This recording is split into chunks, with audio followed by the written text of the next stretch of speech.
Hey guys, welcome back. Today we have some top growth, high potential stocks that you may want to buy now.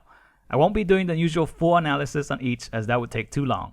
Instead, I will summarize and highlight key analysis points and the target price for each stock. Full disclosure, I do not own any of these stocks, but I'm looking to add a new position. Again, this is just my opinion and not financial advice, so please do your own further research.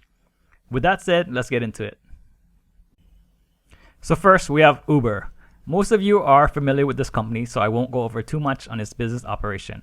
In general, it is an economy sharing platform that offers many services, including ride sharing, food delivery, e-bike, air taxi, and freight. Most recently, it has sold off some of this money-losing business to focus mainly on its core business of ride sharing and food delivery. I think this is the right move, as Uber was stretching itself too thin and needs to focus on profitability first. With regards to its performance, in Q3, Uber reported overall revenue of $2.8 billion, which was down 20% year over year. Its ride-sharing business declined 53% to $1.37 billion, but its delivery business easily beat estimates and brought in $1.14 billion in revenue, which is a growth of 125%. This was quite a good quarter considering COVID hit Uber's business very hard during the second quarter, but luckily the market recovered quickly and gross booking is now only down 10% year over year. Uber also took immediate steps to cut costs, thus even with the lower gross booking, Uber was able to increase its profit margins. But more importantly, Uber said it remains confident in achieving quarterly adjusted EBITDA profitability before the end of 2021. This was further seen recently with Uber selling its autonomous driving business to reduce cash burn while still retaining a strategic equity in the business. Hence, Uber is definitely taking the right steps to getting to profitability, which would be huge for the stock. In looking at Uber's balance sheet, we see that they have over $7.3 billion cash or cash equivalent. Total asset is over 3 times its total debt. Hence, it has a very strong balance sheet to weather any more economic slowdown in the business. With regards to valuation, we will compare Uber to Lyft as well as DoorDash since Uber competes in both markets. Since none of these companies are profitable, we will look at the EV to gross profit along with the growth rate as a comparative and valuation metric. Uber is trading at 9.1 times, which is slightly higher than Lyft, but is expected to grow slightly faster at 43%. As compared to DoorDash, Uber is trading at almost half the EV to gross profit multiple of DoorDash, but is expected to grow 11% faster. Thus, Uber seems to be trading at a very good valuation as compared to both Lyft and DoorDash. Next, there are also many catalysts that will push the stock higher. In fact, Uber is a great back-to-work play. If there is an effective vaccine, more people will return to work, which means dramatically more Uber usage. But in the worst case scenario, if the vaccine takes longer to be effective, then Uber is also a good defensive play as its delivery business would grow even faster. Next, if Uber can reach profitability before the end of 2021 as forecasted, then the stock will definitely go even higher. Of course, this likely depends on an effective vaccine. Then we also have Uber's investment in other ride-sharing business outside of the US. More notably in Grab for the Southeast Asian market and Didi for China.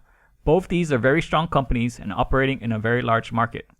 Uber has already gained billions in paper profits and could see even greater profits should one of these companies go public, which I suspect has a high possibility in 2021 or 2022. Then we also have Uber Delivery Express. DoorDash is already taking advantage of this by offering same-day delivery with Walmart and other brands. Uber could easily get into this business as it has already been offering this service during its ventures into the Asian markets. Hence, this would be a great new revenue stream that could also drive the stock price higher. Next, in looking at the analyst rankings, we see that they also agree with us as 21 out of 23 analysts rated a buy with a high side price target of $77 for the next 12 months, which is a 50% gain from these levels. But is this a good price to buy here? In looking at the technical charts, we see that Uber had a very strong momentum from November. However, it saw strong resistance at $56 and now is starting to trend down a bit with support at $50. With new concerns on the COVID mutation and a travel ban in the UK, I think we could see a pullback in the market and I would wait for Uber to fall a bit to the next support at $46. I would likely buy a small position now and then average down when it hits $46. But don't buy all at once. It is in a downward trend and could retest the $34 level if the overall market goes into correction. In sum, Uber is a great value here given its high growth potential post-pandemic. you are getting the #1 ride-sharing business and also the #2 delivery business for more upside at a great price compared to its competitors. For stock number 2, we have Disney. Disney is a huge brand with its theme parks, cruise, hotels, studios, and its vast iconic films, character, and music IP. Although we know that its core theme park business and movie production have been suffering dramatically due to COVID, investors have been very excited and more focused with the high potential of Disney Plus. In looking at its business performance, for Q3, or in Disney's case Q4, as they have a different fiscal reporting year, Disney reported revenues of $14.7 billion, which is a decline of 23%, and a loss of $580 million as compared to a profit of $1.25 billion last year. However, both numbers were better than analyst expectations. More notably, Media Networks, which is its cable network business, is up 11%, and its direct-to-consumer, i.e. Disney Plus revenue, is up 41%. In particular, Disney Plus subscriber grew to 73.7 million subscribers, way above the 65 million expectation, and total subscribers, including Hulu and ESPN Plus, combines to around 90 million. Thus, although its park and resorts are down substantially, its other business units are doing quite well given COVID. With regards to its balance sheet, we see that Disney has over $201 billion in assets as compared to just $63 billion in debt. Disney also generated $938 million in free cash flow. Thus, we can be confident on Disney's financial solvency. Next, in looking at Disney's valuation, we will compare it to its direct competitor, Netflix, since we know that its parks will be closed for some time and its main high-growth business will be video streaming. Here, you can see on a valuation metric, Netflix is quite overvalued as compared to Disney. Disney is trading at 34 times EV to EBITDA as compared to Netflix 38 times, but Disney is also expected to grow 7% faster. If we take a look at pure subscriber numbers as a valuation, we see that Disney has grown substantially. Disney now, as of December, has a combined total of 150 million subscribers as compared to Netflix 195 million. Of course, there's some commingling of this number due to Disney bundling its package, but it is still amazing to see what Disney has done in just 1 year. For 2024, Disney also recently increased its estimates and expects to triple its current number to over 300 million. Netflix, on the other hand, has shown slower subscriber growth and missed its estimates in its latest quarter. Therefore, on all metrics, Disney looks to be the better value, and that does not even take into consideration its theme parks and other businesses.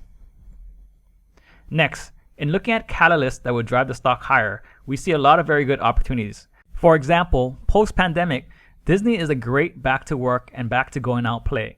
There is huge demand for its theme parks and movies. Thus, Disney will see substantial revenue increase post-pandemic. Next, if Disney further increases pricing again, and customers are okay with it, this would also increase the share price. I think the bundle is quite cheap as compared to Netflix. Additionally, Disney may even beat its own subscriber expectation. Disney announced that it will allocate more money to streaming and is expecting to release 100 new titles per year. That includes 10 Star Wars series and 10 Marvel series, as well as 15 Disney and Pixar series. This would further bring more subscribers to their platform. If 1, 2, or 3 is successful, they will easily beat revenue and profit numbers, and we will see a further increase in price. Lastly, if they're able to make more money, I'm certain they will reinstate their dividend, which is currently suspended for the next 6 months. This will also drive the price higher. In looking at the analyst ratings, they also seem to agree. 17 out of 21 analysts rated a buy. The next 12-month high price target is $200, which is 18% increase from the current price. But is it worth buying it here? If we take a look at the technical analysis, we see that Disney has very strong upward momentum since November. More recently, it popped to $180 and saw some strong resistance and selling pressure there. It is currently trading in the range of $176 with support at $170. I like it better at its next support at $152, which would give us a higher upside of 33% based on the analyst price targets. However, I will begin buying Disney on any pullback to $165 and continue to buy slowly more at $152. If there is a correction in the market and it drops to $136, I will be highly confident to buy in large sizing. In summary, Disney is a great high-growth upside stock with multiple catalysts to drive the price higher. It is a great post-COVID play and it is a good buy. But let's wait for a better entry point as the price has moved up a lot recently. Thanks again for watching, happy trading, and please don't forget to subscribe.